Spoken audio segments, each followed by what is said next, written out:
Your tracks today.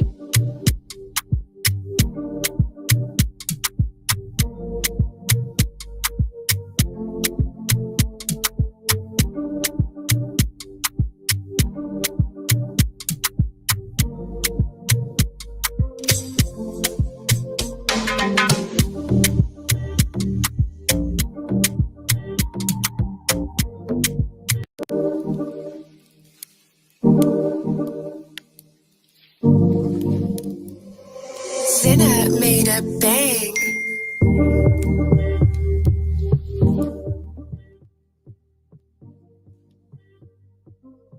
Testing 1 2 3. Testing 1 2 3.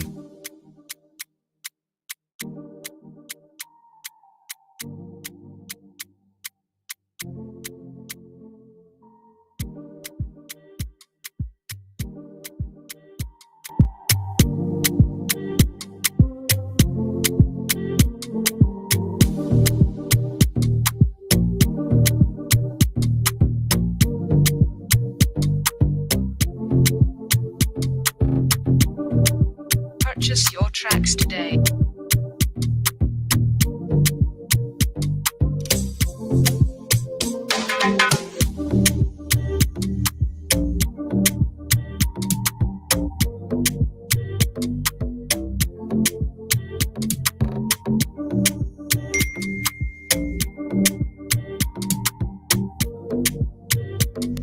Sinner made a bang.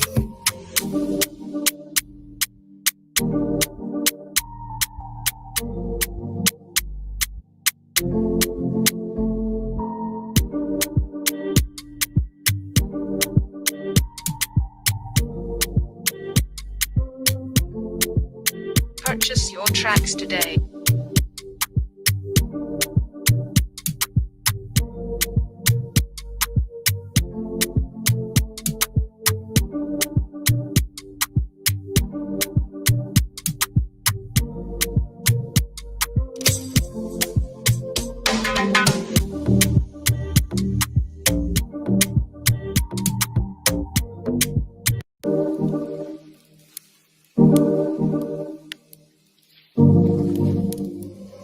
Sinner made a bang.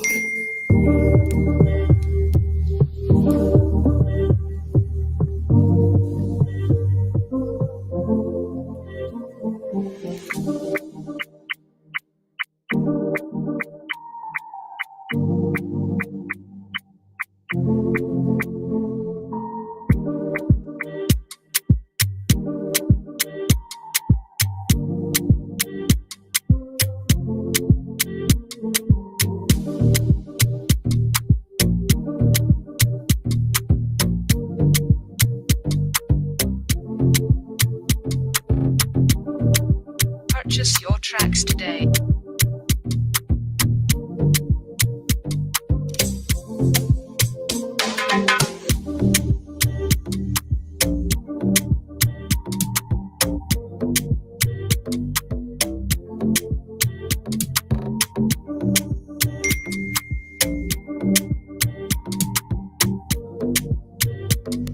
Sinner made a bang.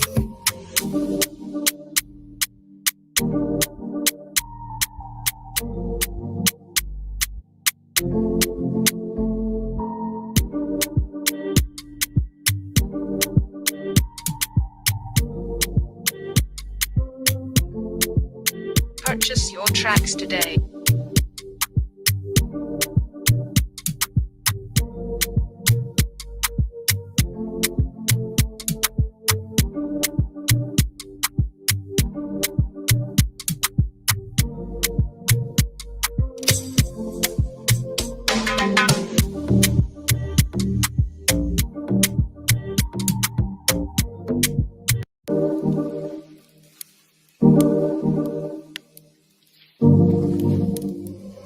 Sinner made a bang.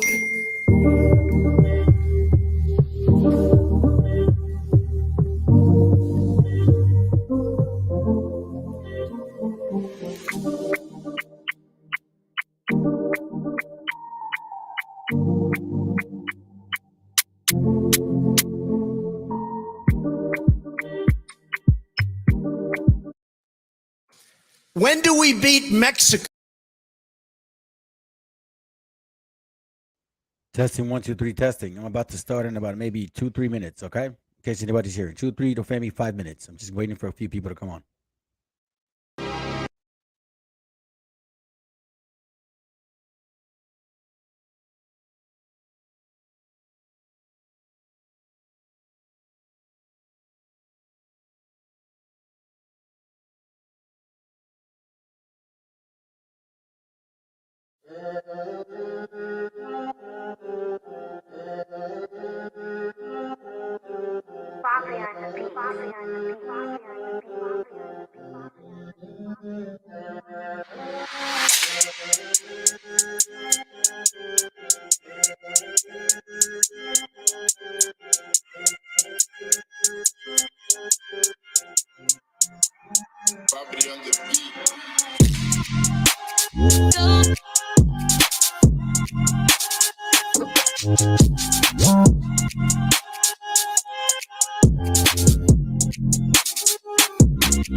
Sinner made a bang.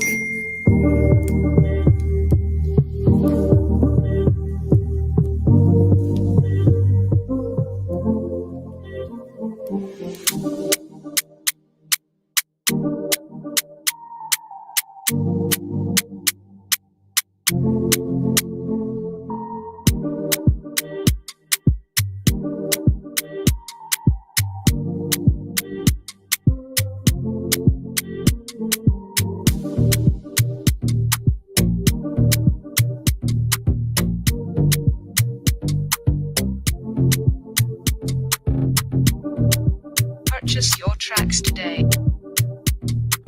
2 more minutes.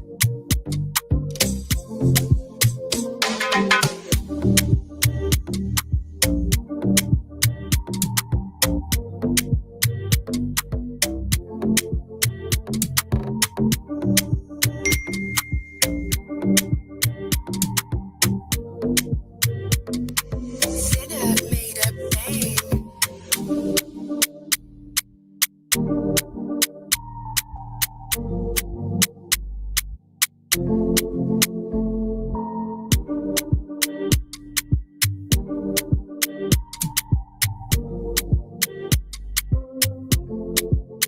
Purchase your tracks today.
Property on the beat.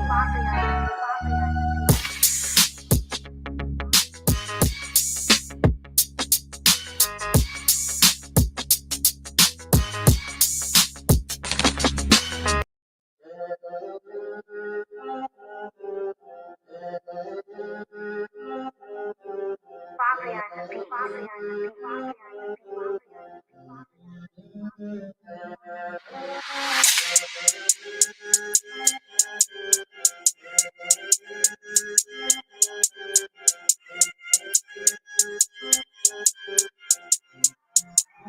Property on the beat.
All right, shalom, shalom, family, shalom. Let me turn this off.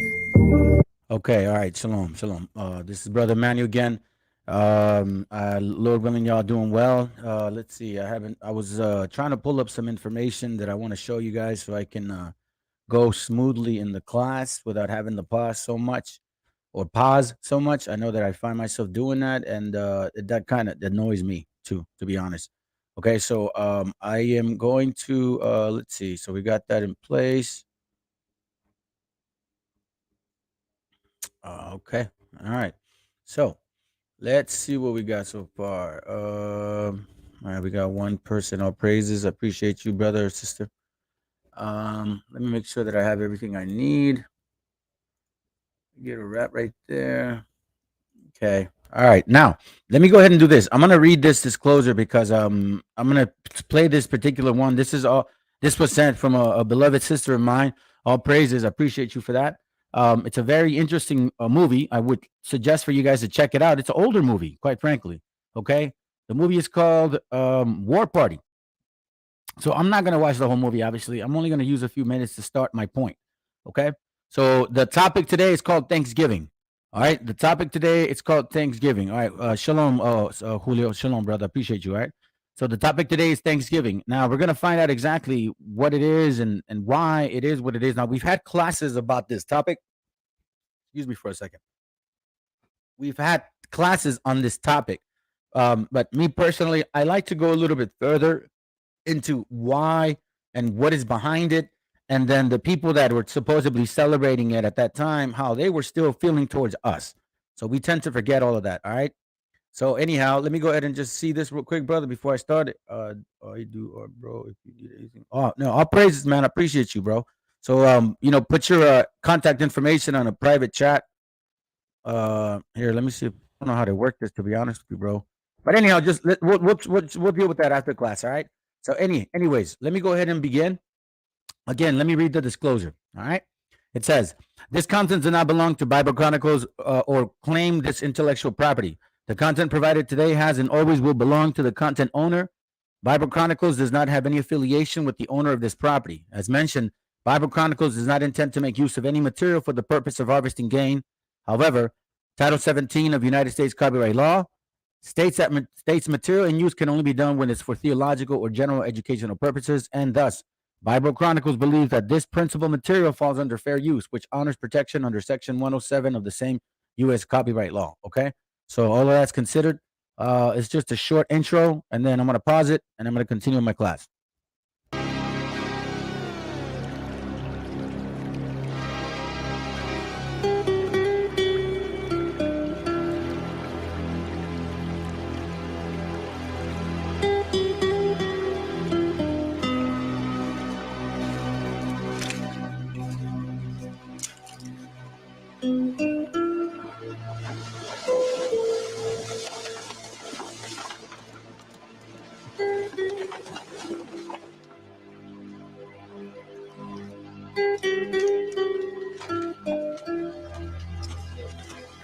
Be all right, boy.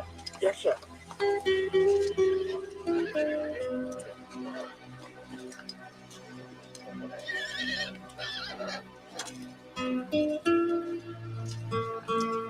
Major, thought you might like this.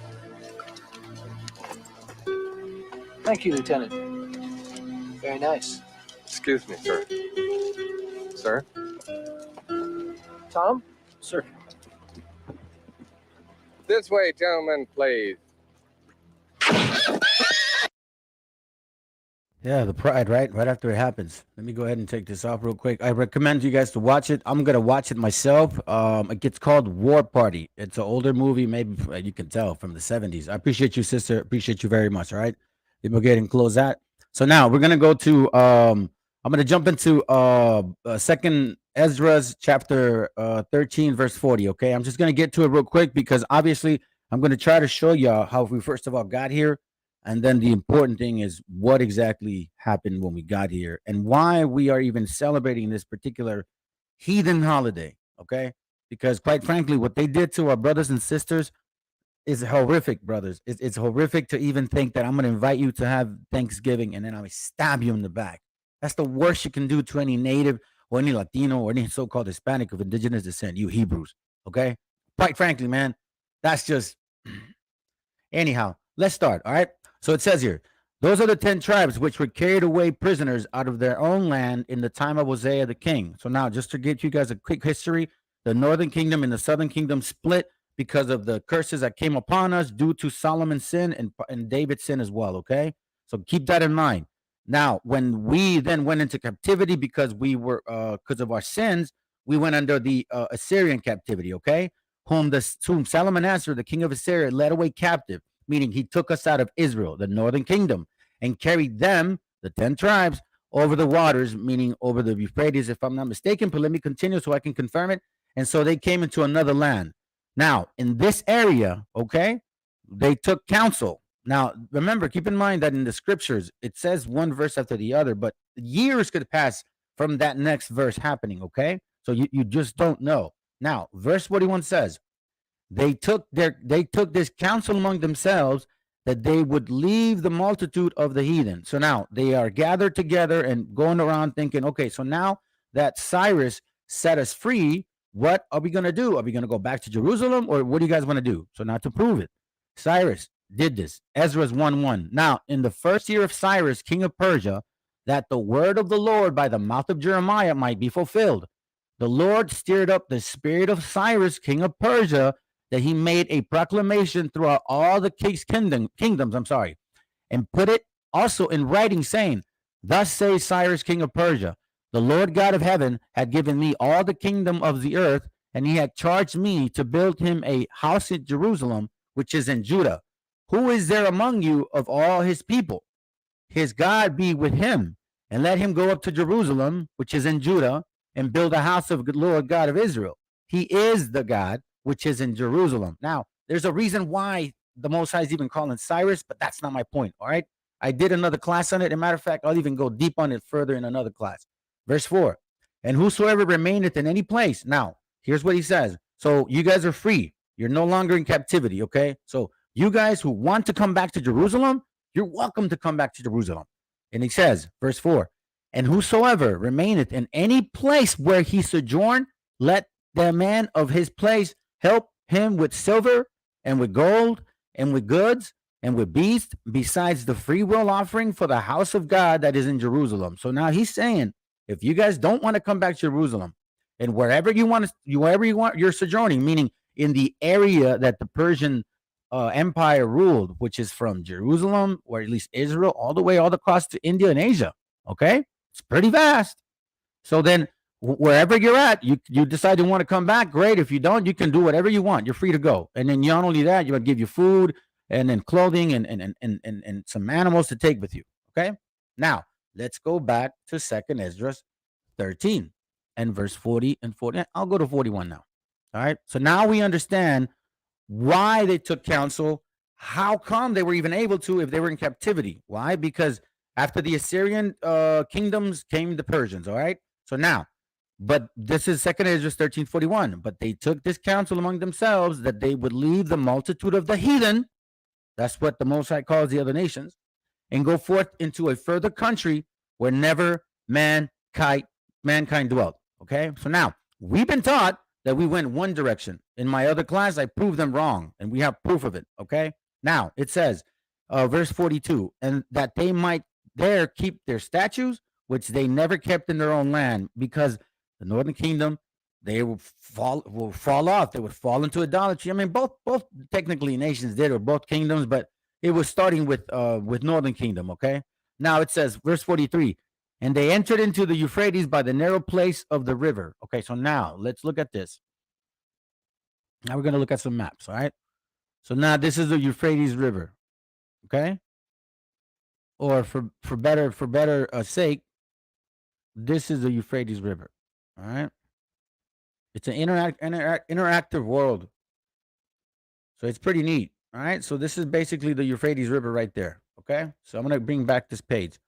It says, so they went for let me go read verse 41. But they took this counsel among themselves that they would leave the multitude of the heathen and go forth into a further country where never mankind dwelt. Okay. So now it says here, hold on, let me not forget the point, that they might there keep their statues, which they never kept in their own land. And they entered into the Euphrates by the narrow place of the rivers. All right. So now it says, for the Most High then showed signs for them. Now, between verse 43 and verse 44, again, it's quite a gap, guys. It is a gap. It's not talking about right away. Okay. So here's the Euphrates River. It goes all the way down this way, and it comes this way. Okay. So now, once they're away from these particular areas, so now they're deciding where to go. Okay. Now, here's a funny part. We were told that they came here, they went around, and they traveled all around and all this way and all the way over here. I mean, that's a phenomenal miracle, which I don't doubt the Most High could do, but I don't see why he would do that, because here's the point. Okay. If you read further in the scripture, it says, for the Most High then showed them signs, for them, and held still the flood till they were passed over. So that sounds to me like it's not a boat. Now, the one thing that makes sense to me, right? And if you really look at, watch this, okay? I'm going to show you guys a map, okay? Where are you? Here, okay, where's the map? Watch this map, all right? Let's see, where are you at? Map. Give me a second. Is this it? Ancient map, Yucatan map. There it goes. All right. Now, watch this, guys. Persia ruled this kingdom. Now, relatives of Abraham, not directly his son, is Joktan. Jokton. Okay? Or Joktan. Tan. All right? Joktan. Now, if we went to the Euphrates River, and then we went straight this way to Africa, more likely we probably didn't even know about the name Joktan, maybe relative or somewhat, but why would he go that far as naming them? What makes sense is because we have a city called Yucatan. I'm not going to bring out the book because I've showed it in other classes, but Yucatan, Joktan really makes perfect sense. Now, I'm going to tell y'all something. The reason it makes sense to go this route is because when you compare apples to apples, Mexico or South America with customs of India, we have very similar ones. Like the voladores, they have them over there. Joktan, they have it over there. All right. They also have the Raramuri of Chihuahua. They have here in India, they have a Raramuri of Shivava. You guys can look it up. So if we went to Africa, which it doesn't make sense to do that, okay? Because watch, it doesn't make sense because I'm going to continue. All right. So then it says they went to a further country where never mankind dwelt. Now remember, this was in 538 BC. All right. So at this time, more likely, we were still migrating, and several people were still migrating and kind of gathering together, or not. So as you keep going further, it sounds to me like they're going this way, right? As of right now, it just sounds like I'm just guessing. Okay. Verse 44. For the Most High then showed signs for them, meaning they showed them directions, and held still the flood, till they were passed over. For through that country was a great way to go, okay? Namely, a year and a half. And the same region is called Arsarit. Region is basically a part of a country. It's not an actual country. It's a region of Arsarit, okay? So watch this. You got to read between the lines. It says, for the Most High then show, here, I'm going to move it over here. And then I'm going to show you guys the interactive globe, okay? So you guys need to look this up. The page is called, well, look, it says davidramsey.com.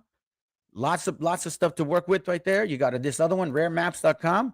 I have another one, which I'm going to show y'all real quick, okay? So now, in this case, it says, for the Most High then showed signs for them, meaning what? He showed them directions on where to go, okay?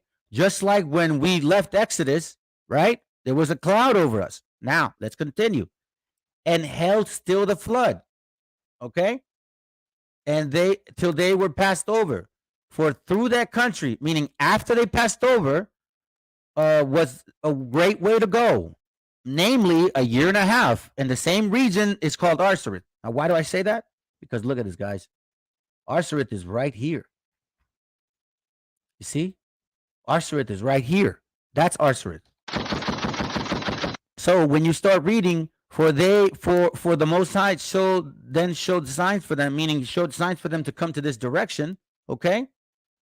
And held still the flood till they passed over.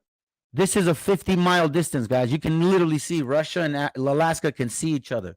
That makes more sense that the Most High would do that. For the Most High then showed signs and held still the flood till they passed over.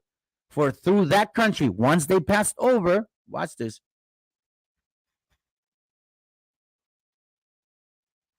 For through that country they passed over. Once they passed over, verse 45 says, for through that country was a great way to go, namely a year and a half in the same region as this region, meaning Arsarit. This Arsarit name, the entrance is America. Okay? Now I'm going to show you another map. Watch what it says. They know this, guys. This is from the same map, Rare Maps. Look at this. Cuarto de Esdras, capítulo 13, which basically is Second Esdras, chapter 13, Arsarit. So when you read verse 45, for through that country was a great way to go after they passed the flood, after they crossed over, which took about a year and a half, because when you look at, when you look at America and you see how our people migrated, look at that, guys. That's a distance, right? And we have books that show that we migrated all the way down and then we went back up until some people found their spot, like Tenochtitlan, right? Supposedly. I don't know the whole story. I'm not going to touch on that history. We got brethren that know that much better than me, and I can completely respect that. Not a problem. Now, let's continue with verse 46. Verse 45. For through that country there was a great way to go, namely a year and a half in the same region as this region, right? It's called Arsarit. So this is considered Ashereth at that time. All right. Now it says what? This is why it makes sense to do this. Then it says, then dwelt they there until the latter time, meaning now, when they shall begin to come. Like what? The highest shall stay the springs of the stream again, that they may go through. Therefore sawest thou the multitude with peace. So meaning this says that are we potentially going to go back this way? So see, for me, it makes a lot more sense. Because then now, when you talk about what they are about, this is from a map of what year is it? 1609. This one's from 1587. Okay, so they obviously had an idea of what was going on. I mean, they were already here. I mean, they knew what was up.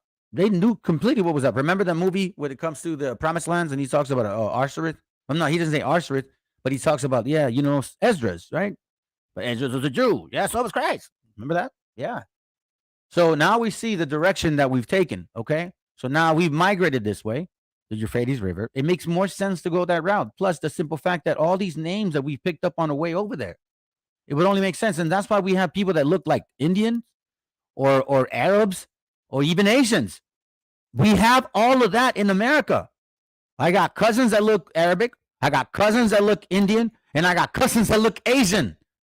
And again, I didn't do this last night, and this is going to be the last time I'm going to do this. I'm going to show once again my DNA, and then that so-called DNA, because, we have the Black Hebrew Israelites who go by that and say, yeah, it's my Bible. Show me your DNA. Okay, I'll show you my DNA. But anyways, this makes more sense, guys. We would migrate this way. The Euphrates River comes down this way, right? It makes more sense, doesn't it? Look, why would you go that way? When it's a great way to go where never mankind dwelt. Mankind never been here. Now, somebody tried to say, oh, well, Africa's pretty big, and there was mankind never dwelt there. Man, that's a lie. Come on, man. That's pretty stupid. But hey, if you're trying to sell the book to yourself, I guess you'll find reasons. Anyhow, but if you look at logic, let's just look at logic, guys. In migration, the way things work, why would somebody go the difficult route in water when the Most High can guide them properly through mountainous ranges? And then here, when he holds the flood, look at that. Look how close that is. Look at that. Maybe I could even get it in the... Oh, yeah. Look at that. Look at that, guys. There's an island right there. Held still the floods. That makes more sense to me than anything else that they've taught. Because what they're saying is that somehow, some way, the Most High went, yes, you're free to go, Israel. You're free to go, 10 tribes. So the southern tribe, they don't have to travel that far, right? So I don't know if that's an extra punishment, right? But we're free, aren't we? Didn't he put it in cyber spirit to be free? So why would we go in the sea where it's waves and unexpected, weathers? Why would you do that if you know how the seasons work throughout the land? We were farmers, right? We were harvesters. We were sheep herders. We were men of the tent. Why would we go on the sea? See, it makes absolutely no sense. Okay, so now let's continue with this. All right, so now that we got that out of the way, now let's go back to this. This is the so-called story. Well, Mark no, your calendar. yeah, my bad. Excuse me, Set sorry. your alarm and drop everything. Your favorite artist, first time Hold on, performance. guys. Hold on. Let me turn this on. So now I'm going to show you something called The Harsh Truth About Thanksgiving. We saw the video intro, the actual physical aspect of what occurs, right? Hey, by the way, YouTube, I don't have any super chats. I don't ask for money. I don't want any money. This is only for educational purposes. Please do not block me. Please, this is only for educational purposes. I appreciate you, whoever you did this. Now, this news, The Harsh Truth About Thanksgiving, guys. All right? So we saw the video of how they felt so proud. Watch this real quick, all right? I'm going to turn it down. Here we go. I love the idea of Thanksgiving. I love the idea of a day of gratitude and spending time with your family, and I actually love the weird food. What I don't like is the underlying tragedy and genocide that we ignore on that day.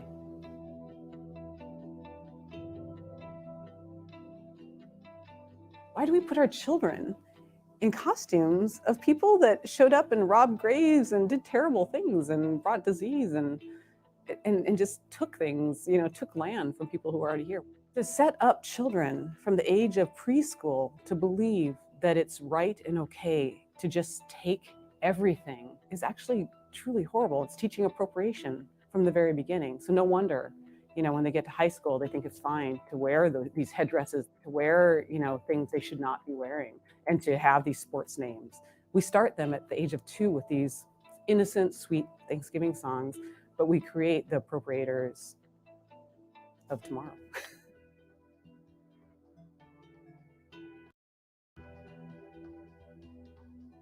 I thought I knew a lot as an Indigenous person about Thanksgiving, and the reality. You guys ever wonder about that white washing, like bleach?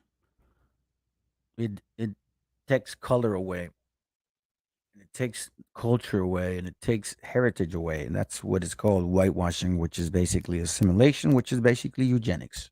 At the end of the day, The reality is, like, nothing we've been told is true in just one fact. Like, certain things did happen, but all of these things didn't happen in the way we've ever been told.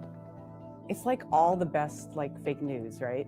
They took things that happened, like certainly lots of separatists, which we now call pilgrims, and different Native folks have had meals.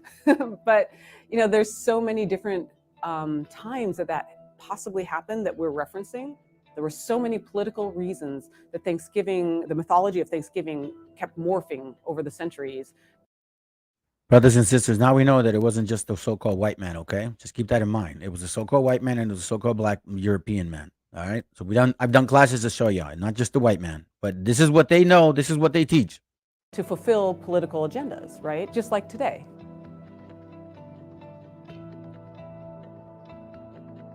I think the hardest thing for Americans today, and the reason that Native Americans and Native American history and issues get left out so often, is because it hasn't ended. We can point to different things and say we fixed that. We're all still complicit in standing on stolen land. It isn't done. We've actually been told, like my people, for instance, have been told by the Supreme Court, yes, you're right. The government did violate their treaties and this still is your land, yet they just won't give it back. You guys hear that? Yes, you're right. Yeah, we did that. Yeah, you're right. But they still won't give it back. So when somebody tries to tell you that, well, it's not our fault, my forefathers did that, but you don't want to give it back. So, you can't, when you steal something, you stole it, no matter who you gave it to. You might have given it to your son and your grandson and years later, but it's still a stolen item. You're still a thief, and they're accomplice because they knew where you got it from. Hello? If you look at the law the way it is, you'd all go to jail. Accomplice. All of you. The first step is just to know whose land you're on. You need to know which lands, whose nation you're standing on. Figure out who the indigenous people are in your land, and then start to get to know about them. Listen, brothers and sisters, you native Indians, okay, of the Americas, up here up north, and you so-called Hispanics of the South, we're the same people, guys. We're the same exact people. Look at this picture. Look at this picture. You brothers, we need to come together, man. Honestly, we need to come together. We must come together because together we went into slavery.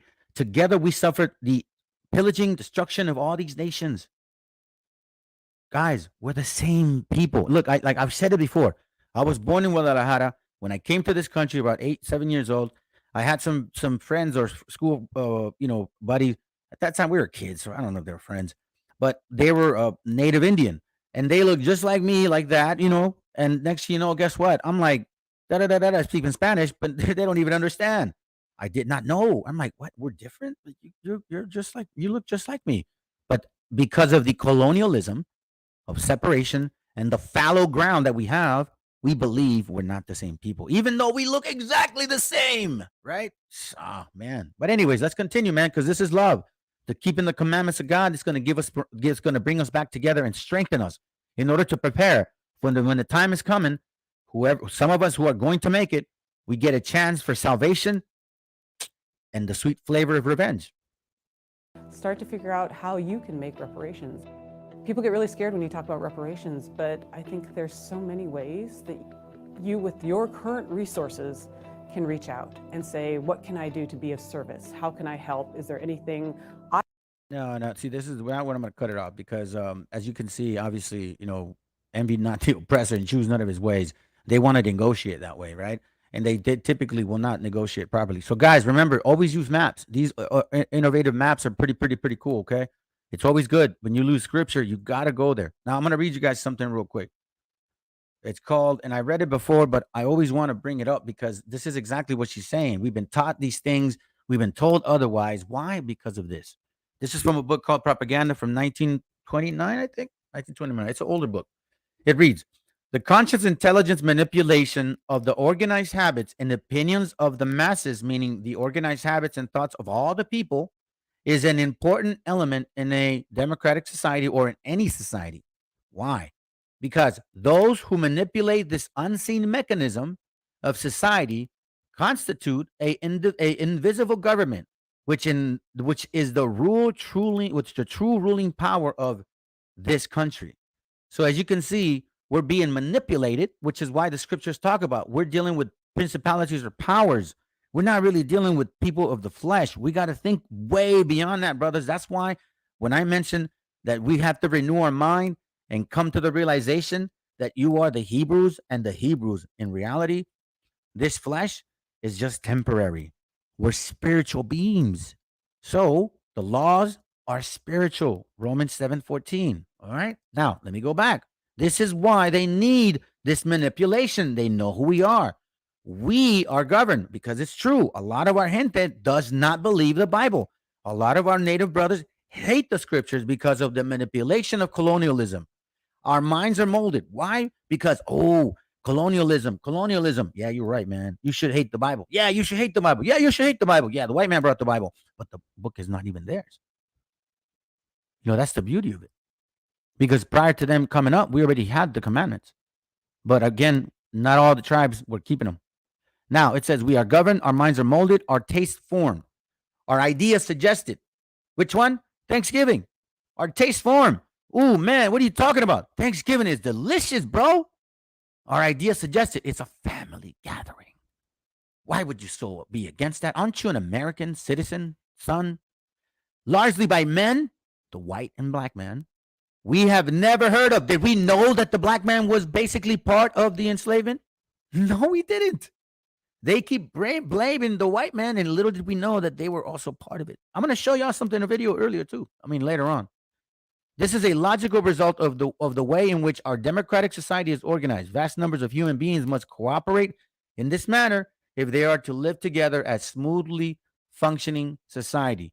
Our invisible governors are, in many cases, unaware of the identity of these fellow members. So as you can see, we are governed, our thoughts are molded. Okay? Now, let's go back to the Bible. Isaiah, let me bring it over here, my bad. Okay, Isaiah chapter 5. Isaiah chapter 5 and verse 2, and it says, and is it verse 2? Verse 1, sorry. Now will I sing to my well-beloved a song of my beloved touching his vineyard. My well-beloved has a vineyard in a very fulfilled hill, and he fenced it and gathered out the stones thereof and planted it with this choice vine, meaning he saw this land, right? And he saw these, he fenced it up, okay? He fenced it up because he has a vineyard. And he gathered all the stones, meaning he cleaned up all the dirt, all the clods, okay? And planted in the choice vines and built a tower in the midst to protect it, and also made a winepress therein.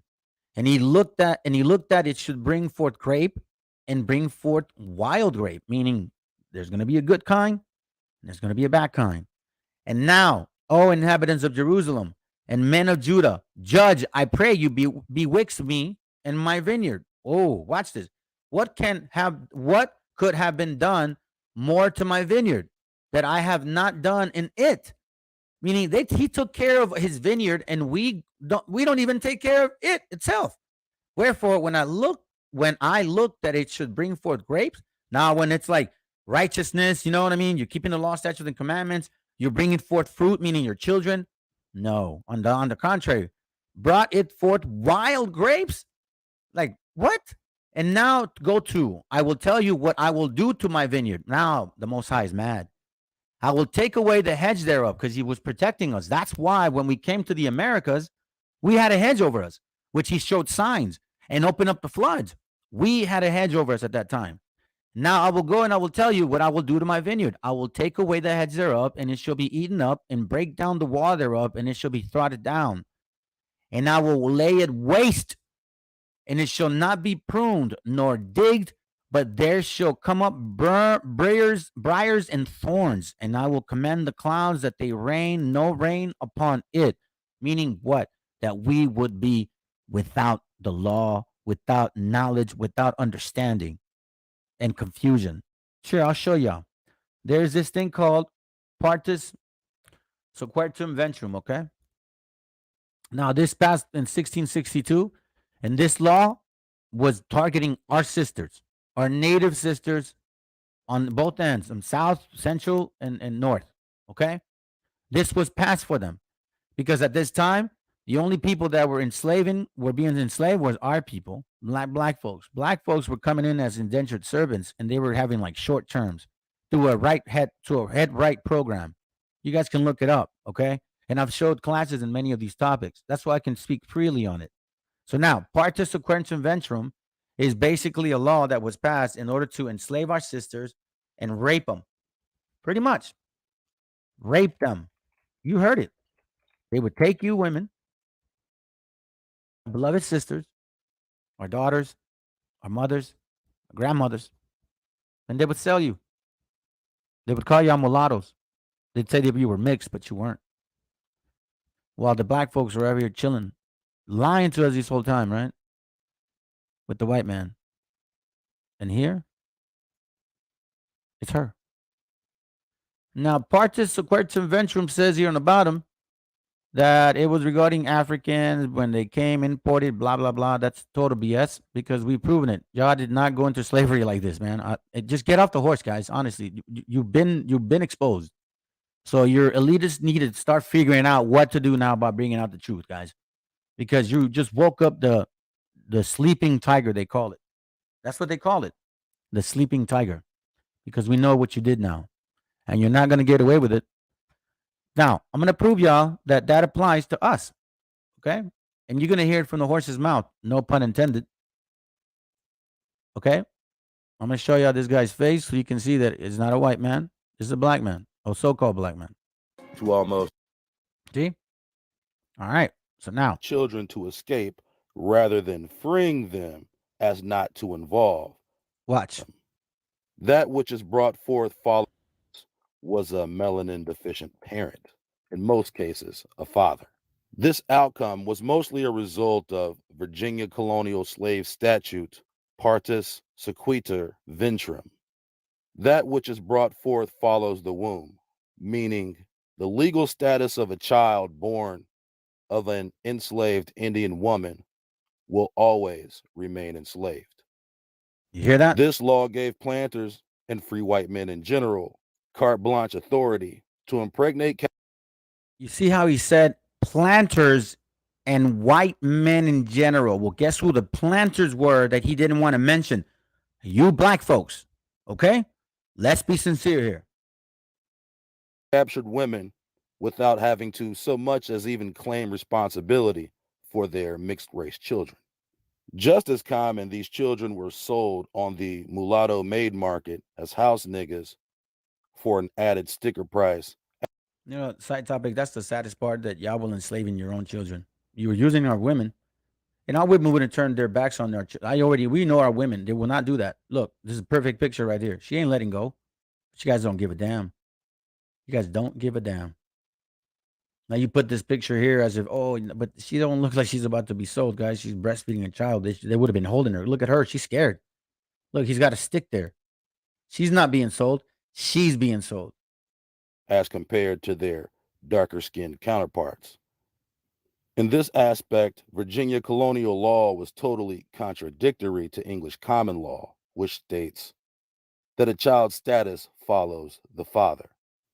Of course, this law, extending from the earlier Virginia codes, was designed this way to assure legalized rape of indigenous women without consequence, and naturally the perpetuation of slavery through a duplicitous modification of English common law. As you can see, we start seeing things like this, right? Now, the question is why? We saw what happened earlier, right? The Most High got upset. He's mad. But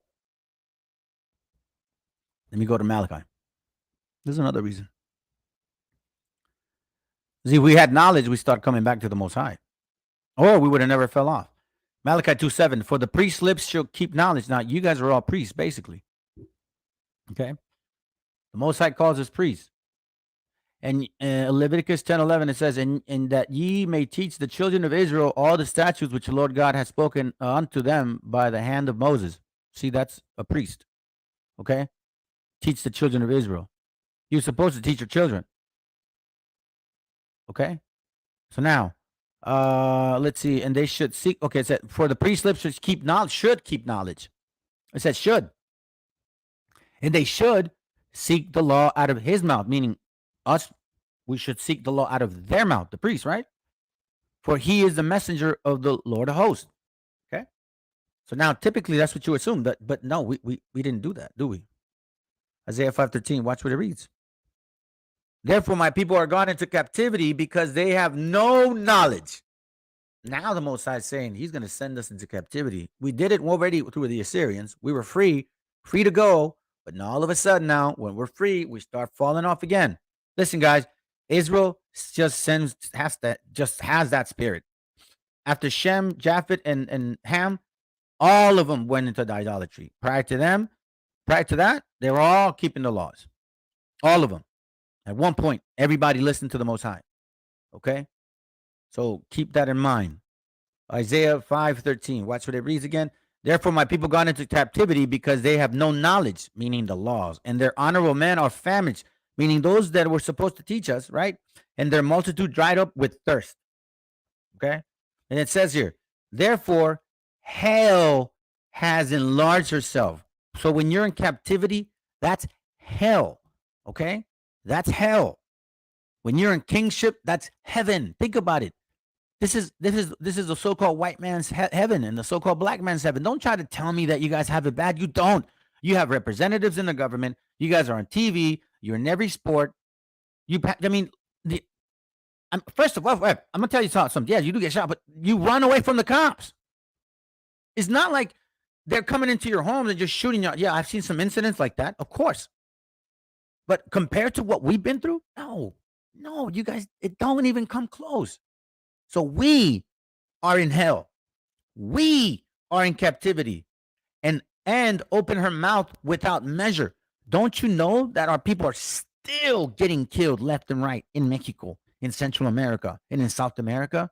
They're still eating our resources. And here to this day, we are still beaners to them. Wetbags and spicks. That's what we are to them.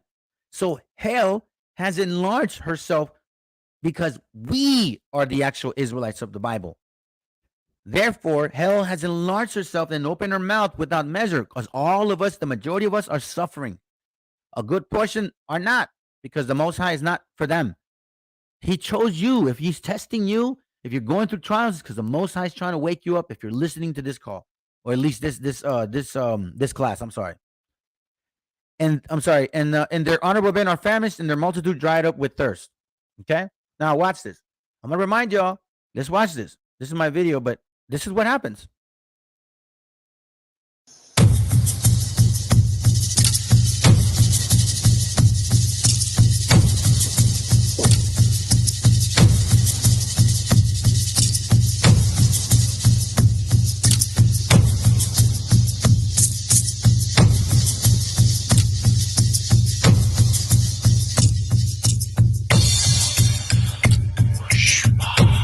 See, the reason I put the Black Madonna is because that's what it was. They were the ones bringing that first, and then the so-called white man took over.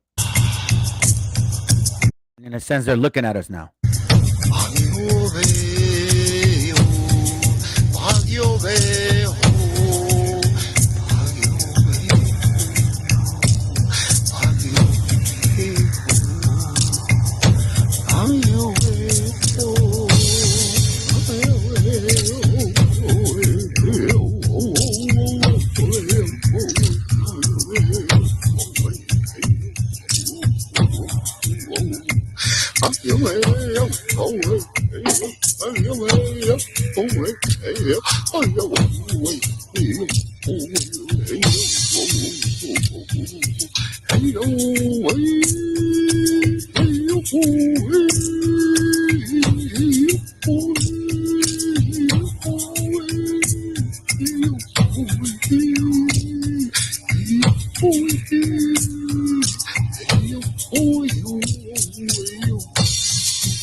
It's a reminder, a visual reminder of what exactly happened.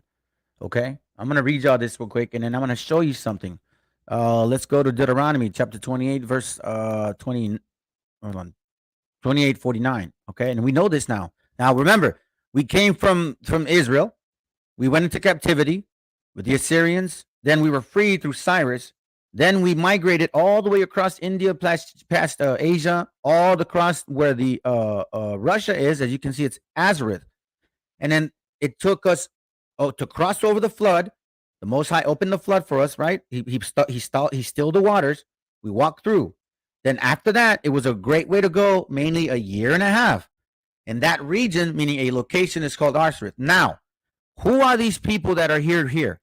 The Bible says that they would be coming. So far, guys, I'm showing y'all our migration. This has given us more answers than any single scientific school that you guys have ever been through. Unless I'm crazy, this is just making perfect sense, because now that we're here and we know that the Most High said, I used to have a vineyard, I had a hedge around you, but now that you're sacrificing and doing weird stuff, guess what? That hedge is over. So now I'm going to send people over there so they can whoop your butt. Deuteronomy 28:49. The Lord shall bring a nation against you from far. Did not the Europeans come? From the end of the earth, as quick as the eagle flieth. They have the sign of the eagle. They still have it in their flag.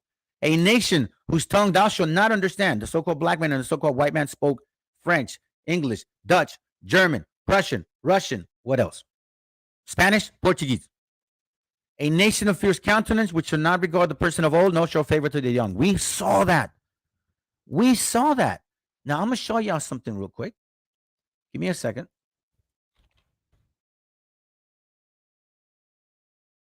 Okay.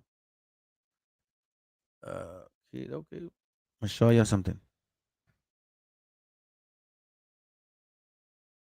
Let me download it real quick.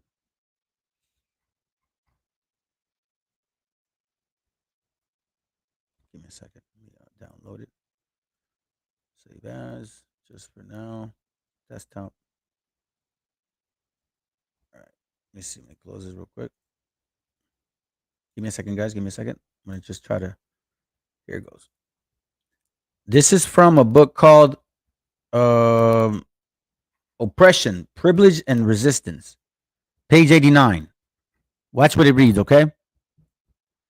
It says, now you guys can read the page. It's talking about colonialism. Watch this. I feel that the parallels between Chicano experience in the United States and the colonization of the other third world people are too similar to dismiss. Attendant to the definition of colonization are the following conditions. Watch this. The land of one people is invaded by people from another country who later uses military force to gain and maintain control. Deuteronomy chapter 28, verse 48. I'm going to move it over here, and then I'm going to read y'all this. They're telling us this themselves. Look, Rodolfo Cunha from the book of Occupied America. I don't know which edition this is, because he's got 7 editions. I got 1. I got 7. I'm sorry, 2. The 7th and the 3rd edition, okay? But look what he says. The land of one people is invaded by people from another country, who has later used military force to gain and maintain control. Deuteronomy chapter 28, verse 48. Therefore thou shalt serve thine enemies, which the Lord shall send against thee. With military might, they were able to do this as well. In hunger, in thirst, and in nakedness. Since 1492, we've depended on the other nations to what? To feed us, because we have to pay them money. In our own land. And in one of our things, and he shall put a yoke of iron upon thy neck until he have destroyed thee. Maintain control, maintain force with what? Psychology, and actual military equipment. Now, number 2, the original inhabitants became subjects of the conquerors involuntarily. What? Okay. Became conquerors. Oh, wait, hold on. Let me read verse 49. What am I talking about? The land of one people is invaded by another from another country. Verse 49, the Lord shall bring a nation against you from far, from the end of the earth, as swift as the eagle flieth, a nation whose tongue thou shalt not understand. I don't think this guy was talking Bible, to be honest. I don't think that's what he was, but it was like logical that this was happening. The original inhabitants became subjects of the conquerors. Verse 48, therefore thou shalt serve thine enemies. See? You will become subject to the conquerors involuntarily. Therefore thou shalt serve thine enemy, which the Lord shall send against thee in hunger, and in thirst, and in nakedness, and in want of all things. You're in subjection involuntarily. And he shall put a yoke of iron upon thy neck until I have destroyed thee. Next one, Lamentations 5:2. Watch what it says. Number 3. I'm going to read the page and then I'm going to read for the Bible, okay? It says, the conquered have an alien culture and government imposed upon them. Lamentations 5:2. Our inheritance is turned to strangers, our houses to aliens. We are orphans and fatherless. Our mothers are as widows. Number 4. The conquered become the victims of racism, cultural genocide, and are regulated to submerged status. Meaning what? Deuteronomy chapter 28, verse 22. Watch what it reads. No, we could go to verse 20. Why not? The Lord shall send upon thee cursing, vexation, and rebuke. I'm going to give you this translation like this. Verse 20. The Lord will send you curses, confusion, and frustration in all that you undertake to do, until you are destroyed and perish quickly on account of the evil of your deeds, because you have forsaken me.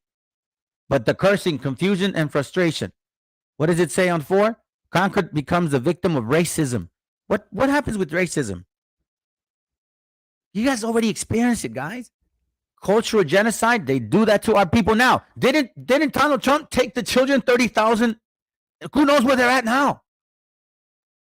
That's genocide. And are regulated to a submerged status. Beaner, wetback, spick, illegal alien. Get out of here. You natives, stay in your reservation. Shut up, y'all a bunch of alcoholics. Don't we get that? We get that. Number 5. The conquered are rendered politically and economically powerless. I'm going to show y'all. Deuteronomy 28:65, and then we're going to go to Daniel. It says here, among these nations you shall find no rest or respite. Let me read it here. Verse 65. And among these nations shalt thou find no ease. Here we go. The conquered are rendered politically and economically powerless.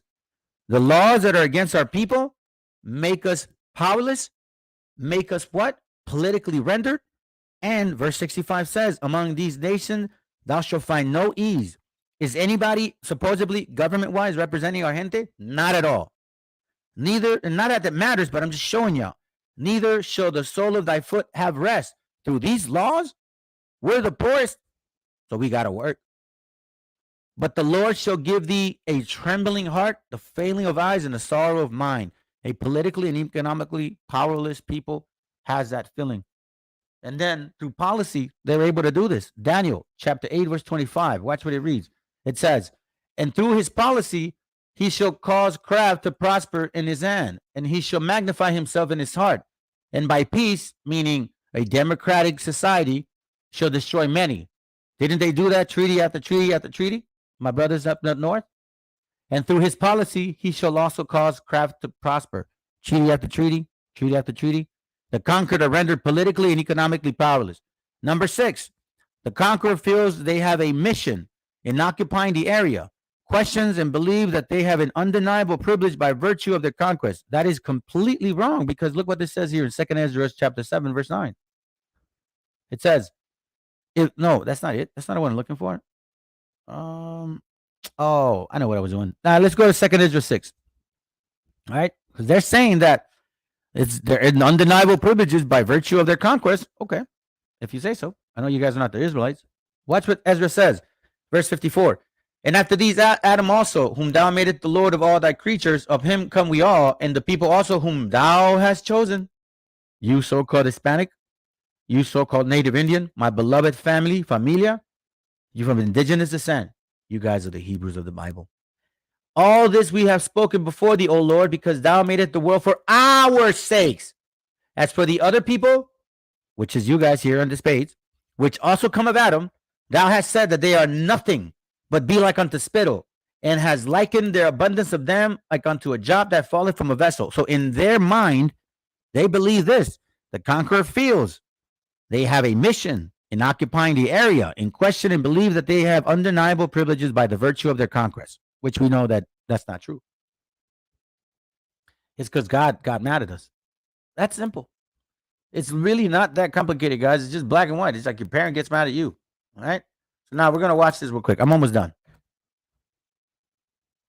Hopefully that makes sense. You guys going to get that book. It's a very interesting one.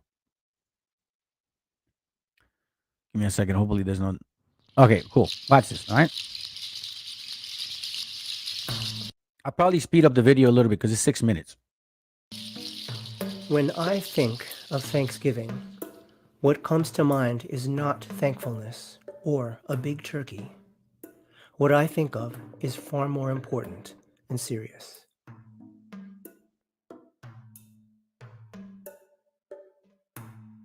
Every year at the end of November, families all across the United States celebrate the Thanksgiving holiday.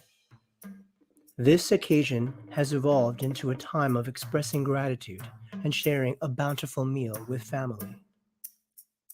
Relatives have awkward conversations while a huge turkey is scarfed down around a table.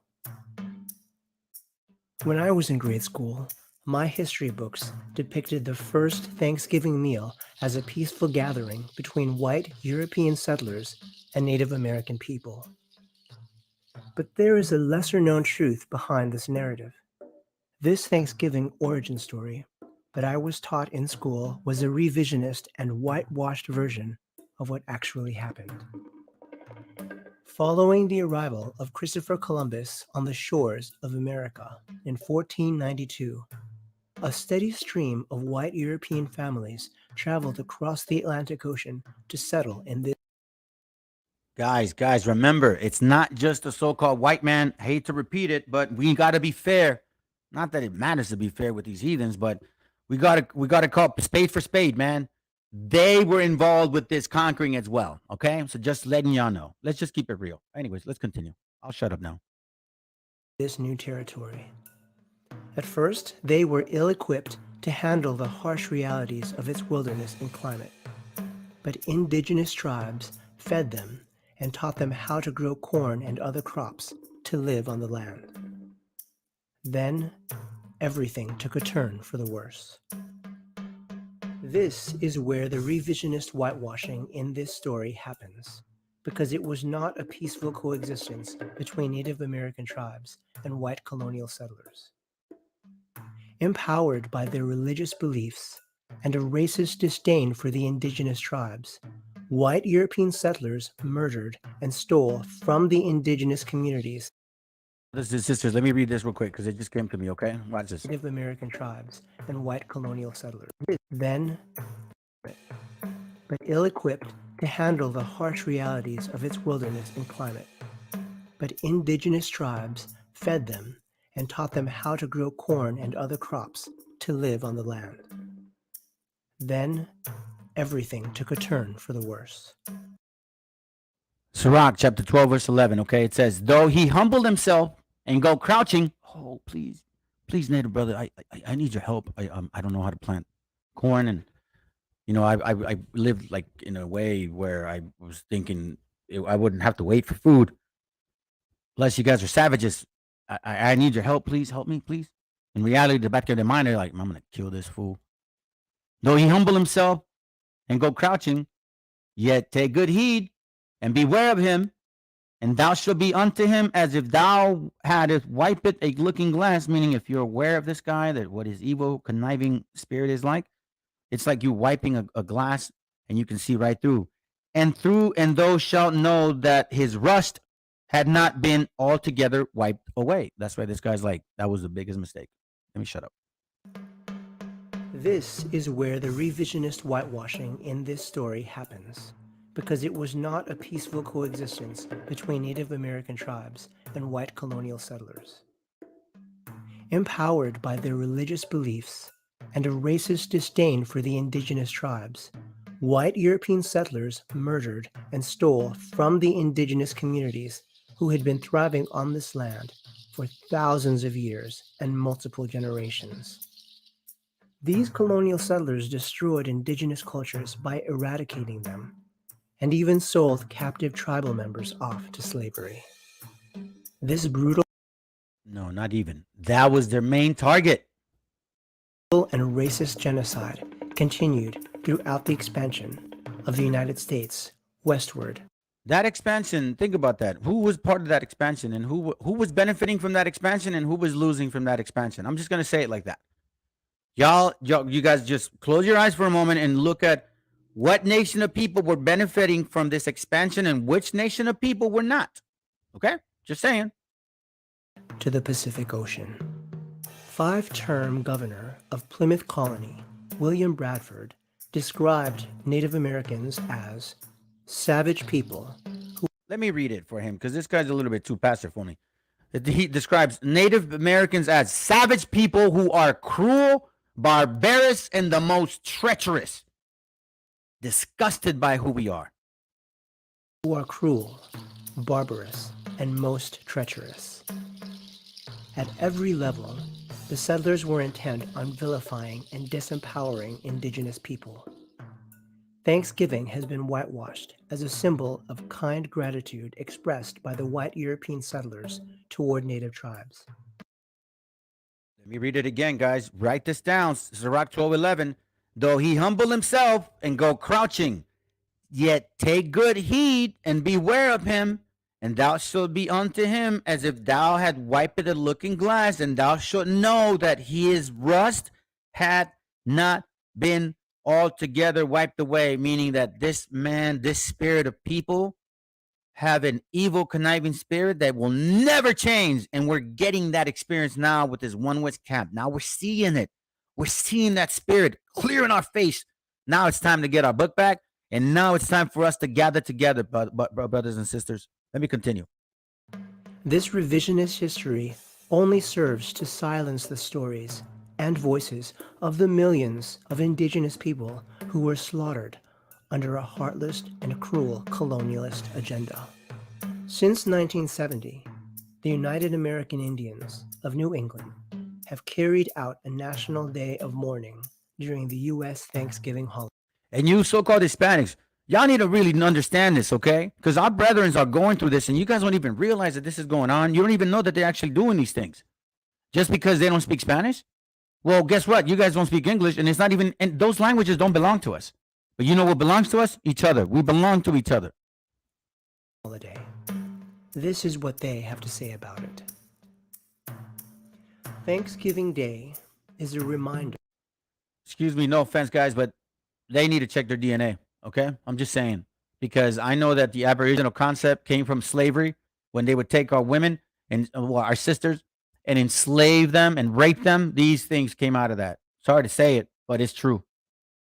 Of the genocide of millions of native people, the theft of native lands, and the relentless assaults on native culture. Participants in National Day of Mourning honor native ancestors and the struggles of native peoples to survive today. It is a day of remembrance and spiritual connection, as well as a protest of the racism and oppression which Native Americans continue to experience. To this very day, brothers, I know y'all go through that. Trust me, I know. That's why I do these classes for our gente, our familia, you natives. Listen, guys, we may not agree on things, but I have no hate for y'all at all. I reserve that for certain people, but I'm not going to exercise it. I'm just going to wait when the Most High sends His Son. Then maybe I'll be able to exercise all my hate on them. In the meantime, I'm going to get rid of my bitterness and bring back our people together, man, because we need to build our families up and raise our children properly and take care of our women. You men, I'm talking to you men. It starts with us first. As you enjoy your turkey over Thanksgiving, you have the power to acknowledge the impossibly sad and deeper truth behind the occasion. No, what you should do is not celebrate that damn thing. That's what you should do. And even all these other nations should be mindful of it. But guess what? When they celebrate it, remember, brothers and sisters, you Hispanic, when you're eating that damn turkey, you're making fun of our native brothers and sisters. When you're eating that damn turkey, you're also making fun of yourself because it was all those nations since 1492. This has been happening. Okay? Okay? They backstabbed them in the back, and they gave us sheets full of what is it called? Biochemical warfare. Yeah, that's exactly what happened to us. Talk about it and share this truth.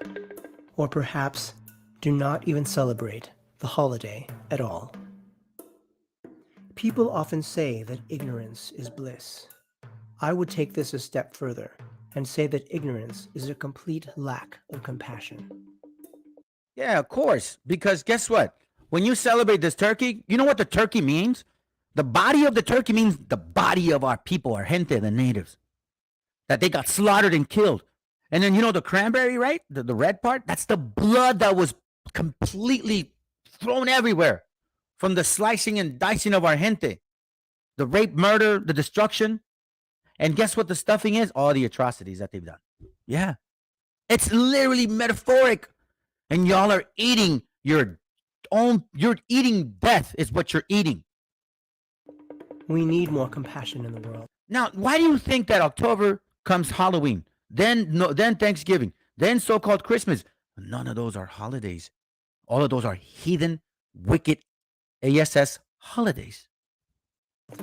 Compassion toward the indigenous survivors who continue to face this oppression. Sorry, I'm going to have to read this, guys. I don't want compassion. Quite frankly, I don't care for it. I don't know about you guys. I don't want compassion. Here's what I want. Here's what I want. Here's what I want. Wisdom of Solomon, chapter 18, verse 7. It says, so of thy people was accepted both salvation of thy righteousness. You brothers, you sisters who've been suffering so much, even to this very day. I know of a few brothers and sisters who are suffering this very day. I pray that we get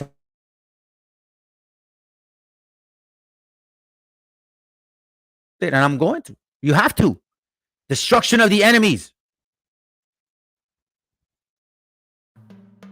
Within our hearts and minds, we need compassion that honors the lives and dignity of the millions of murdered indigenous people of America.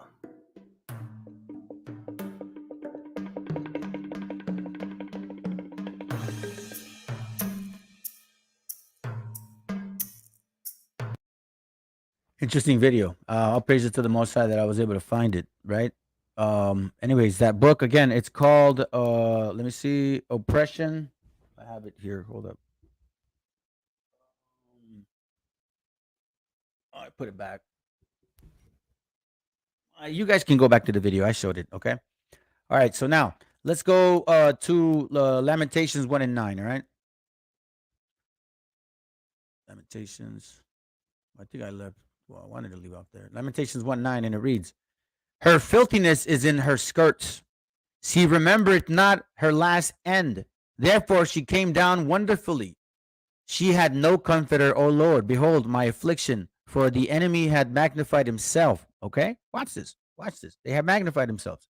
But look at Jeremiah 2 and 34. Look what it says. It reads, also in thy skirts is found the blood of the souls of the poor innocents. I have not found it by secret search, but upon all these. Now, Nahum 3 and 1. So now Nahum is going to clarify what I'm reading to y'all right now. Nahum 3:1. It says, woe to the bloody city. It is full of lies and robbery. The prey departed not. Full of lies because we were told that Thanksgiving was just a thing of a family thing. And quite frankly, they're celebrating the robbery. The prey departed not. Meaning what? That we don't even know that this is what's going on at all. Verse 4. Because of the multitude of thy whoredoms of thy well-favored harlot, the mistress of witchcraft, that selleth nations through her whoredoms, and families through her witchcraft, which is really true, guys. Which is very, very, very true. Okay. Verse 5, behold, I am against thee, say the Lord of hosts, and I will discover thy skirts upon thy face, and I will show the nations thy nakedness and the kingdoms thy shame. Okay? So here the Most High is basically saying, he's going to end it with this, and I will cast abominable filth upon thee and make thee vile and will set thee in a gazing stock. Now, I'm going to show y'all something because, look, the Most High does work wonders, so we're able to see them. You see this, people? They're getting hit with this right here, fentanyl death. And it's them too. Yes, our gente indigenous. Because remember, there's a difference between a curse, right? Like cursed upon because he gave you laws, justice, right? Or judgment. And then there's something like payback, right? So you see it. Yak make the conclusion. This is just what I find and see. I'm not going to get too detailed. You guys can go into that page. This is from Black Wall Times. Fentanyl opioids has Black Americans dying in record numbers. You think our people didn't die a lot? That the colonialism, the movement from the east to the west, did we not suffer? As you guys benefited from all those lands. I mean, you sue people now because supposedly they took it from you. You got somebody here in LA, in LA, suing a white man, a black man suing a white man because they took his land from him, and they're going to give it back to the black man, but in reality, that land was never theirs. You see what I'm saying? The hypocrisy. White overdose death 50% higher than blacks, 160% higher than Hispanics. You brothers and sisters need to stay away from this crazy drug because it's really affecting a lot of people, but not us. As you can see, the Most High, he's doing his wonders, man. There are some people that are going to pay for what they've done. Look at this. Whites. Look at Hispanics. There's a few, right? Anyways, those are my opinions because they're just opinions. But this is not an opinion. Leviticus 26:1, because this is what I want for us, guys. The blessings. Verse 1, ye shall make you no idols, no graven image, neither rear up a standing image, neither shall ye set up any image of stone in your land to bow down to it, for I am the Lord thy God, for I am the Lord your God. Listen, guys, I know you say like, well, it's not an image. We're just trying to show people who Christ is. Well, guess what? When did the Bible say that you're supposed to look for Christ? The Bible says in Isaiah 51 that you're supposed to look for Abraham. Now, I saw this guy in GMS do a class, and he goes, Isaac, Jacob, and then the Messiah or Jehoshaphat. Well, why didn't you bring Abraham? Why is One West so scared of bringing up Abraham? I wonder. Ye shall keep my Sabbaths and reverence my sanctuaries. I am the Lord. And ye will walk in my statutes and keep my commandments and do them. Then I will give you rain in due season, and the land shall yield her increase. So this rain here, guys, is the law, statutes, and commandments, the wisdom. That's the wisdom. And the land shall yield her increase, meaning your mind. Your mind will then produce proper thoughts, fruitful thoughts that are served to the Most High. And the trees of the field shall yield her fruit. Remember the scripture, I see men as trees in the New Testament, Matthew or Mark. I think it's Mark 2:22. No, maybe I might be wrong. And the trees of the field shall yield her fruit. So this is what happens, guys, when we start keeping the laws. You see, you take it like as in the trees. Yeah, it's true, but it's also metaphoric or it's parabolic because we are also seen as trees. So in due season, we'll see the reign of the Most High. We'll see the benefits and the wisdom, because honestly, the benefit is the wisdom. Because if you know how to conduct yourself, guess what? You'll get out of situations in a more proper way. You'll be more responsible. You'll pay your bills on time. You'll take care of your family. You'll balance your finances. Quite frankly, that's wisdom, guys. Wisdom of this world, and you only learn it through a spiritual book. It's not difficult. You just got to do it, okay? Then it says, and your threshing shall reach unto the vintage, meaning what? Your understanding, your gift to your gente, to your nation, right? And the vintage shall reach unto the sowing times, meaning you'll leave a legacy behind. And ye shall eat your bread to the full and dwell in your land safely. So this legacy behind, you'll be remembered. Your family will say, my father, my mother, he made the change. He found God, and look at him. He's changed. No Christian religion or even One West Camp has actually done that. One West Camp brings hate. Christian religion brings love. And both of them are very extreme. Us Latinos and Hispanics and Native Indians, we'd like to stay in the middle, balanced out, man. We ain't trying to be too much or not enough. Just leave us alone. Let me raise my family. That's how we typically want to be, but we got curses, so it doesn't allow us to. That's why Paul says, I have two members, the members here, and then I have a spirit, and there's two laws. And one law's telling me sin. The other one says, don't sin. Verse 5, and verse 6, and I will give peace in the land, peace in your mind, and you shall lie down, and none shall make you afraid. Why? Because you'll be prudent. You'll have clear understanding. And I will rid evil beasts out of your land, meaning you won't have negative thoughts. You mean you'll have more discipline than over your spirit, then the flesh won't even tempt you. It'll always tempt you, but you won't be enticed. Remember Leviticus 26. Oh, I remember. You're not listening. You're not here. My bad. Let's go to James real quick. I want to show y'all something, okay? I love this book, by the way, and I would highly suggest to do it. Okay, remember, I will give peace in your land, and you shall lie down, and none shall make you afraid. Why? Because in your mind, you have the laws, you have wisdom, you have prudence. Now you understand when you have a thought that comes in, you're going to nip it in the butt. Look, watch. James 1:14, it says, but every man is tempted. Psh, stop right there. But every man is tempted. Stop right there. Because if you don't stop that thought where you would be if you have a land in your mind full of water, full of laws, right? But every man is tempted when he is drawn away of his own lust. You see, you tempted, but then you still have to take the next step of being drawn away. So that drawn away is that entertainment of sounds like a good idea, and it's in the back of your head. Verse 15. Then, when lust has conceived, that's another step. It bringeth forth sin, and sin, when it has finished, bringeth forth death. That's why Leviticus 26 does say this here. Okay. Leviticus 26, I believe we left off at verse 6. Yeah. I will give peace in the land. I will give peace in your mind, and ye shall lie down, meaning when you have these mortal thoughts, and none shall make you afraid, you'll be able to nip it in the butt. Oh, temptation, get away. And I will rid evil beasts out of your land, meaning those manipulative mindsets, the lust and the stuff that you were used to doing. Those beasts will be out of your land, out of your mind. Neither shall the sword go through your land, meaning what? No matter what people say to you, no matter what doctrine they try to teach you, guess what? You're going to know the law, statutes, and commandments have changed my life. The moral, civil, ceremonial, and dietary. It's that simple. We live under them now. I don't understand why y'all don't even want to. You Christians, I don't get it.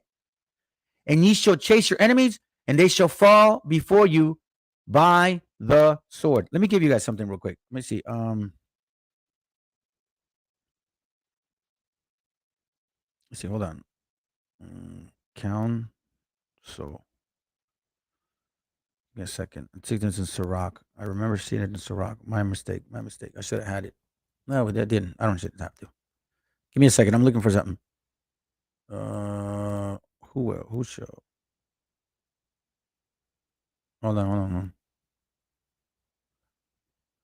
Let the council.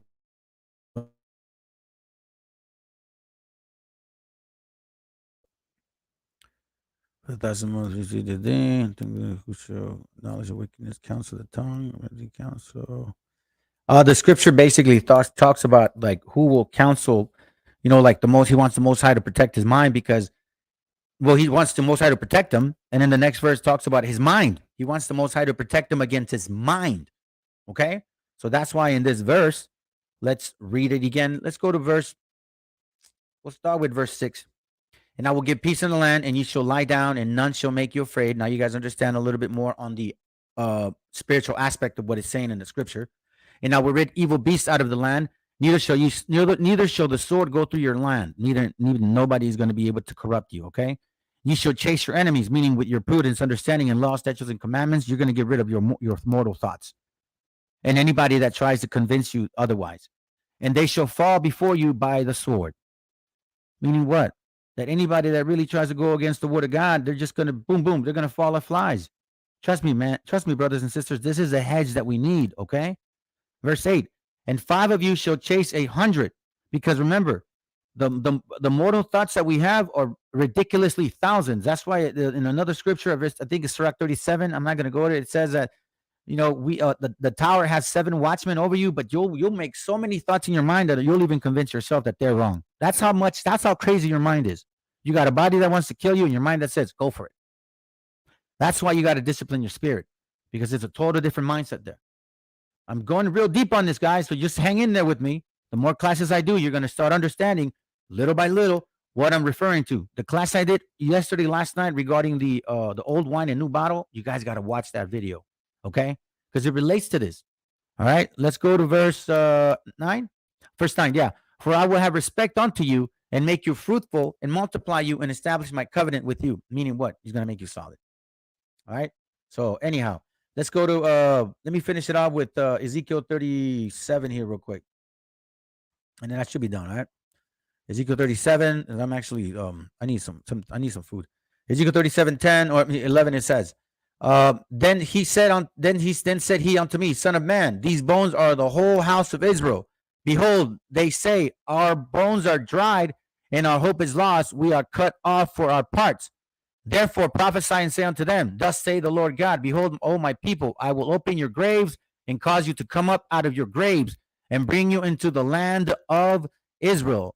And ye shall know that I am the Lord when I have opened your graves, meaning your mind, and my people, and brought you up from your graves, meaning what? Your mind, your dry, fallow ground, and shall put my spirit in you. Ye shall live and shall have peace in your own land, meaning in your mind. And then ye shall know that I am the Lord, have spoken it and performed it, said the Lord, and shall put my spirit in you. Why? Because watch this. Wisdom of Solomon, chapter 9, verse 14. Look what it says. For the thoughts of mortal men are miserable, and our devices are but uncertain. For the corruptible body presseth down the soul, and the earthly tabernacle weighed down the mind that museth upon many things. So you see, when the Most High Spirit is in you, you're not going to let the corruptible body press down your soul. Okay? So anyhow, that being said, brothers, I appreciate y'all sticking around. I'm going to end it with a short video. And Lord willing, I'll be able to do another class pretty soon. So anyways, love y'all very much, man. Shalom. Y'all, listen, stay in the spirit, stay in the fight. All right? Now, this video, it talks about the concept of religion if you guys speak Spanish. I'm not going against our scriptures. It just basically means how people use religion to manipulate our gente. All right? Here we go. Shalom, everybody. Bueno, el autor viene a decirnos con mucha firmeza y gran convencimiento lo mismo que nos decía en el siglo XVIII el barón de Holbach, ¿no? Un filósofo francés de origen alemán. Si nos remontamos al comienzo, entonces hallaremos que la ignorancia y el temor crearon a los dioses. La fantasía, el entusiasmo o el engaño los adornaron o desfiguraron. La debilidad les rinde culto, la credulidad los conserva, la costumbre los respeta y la tiranía los apoya para que la ceguera de los hombres sirva a sus propios intereses.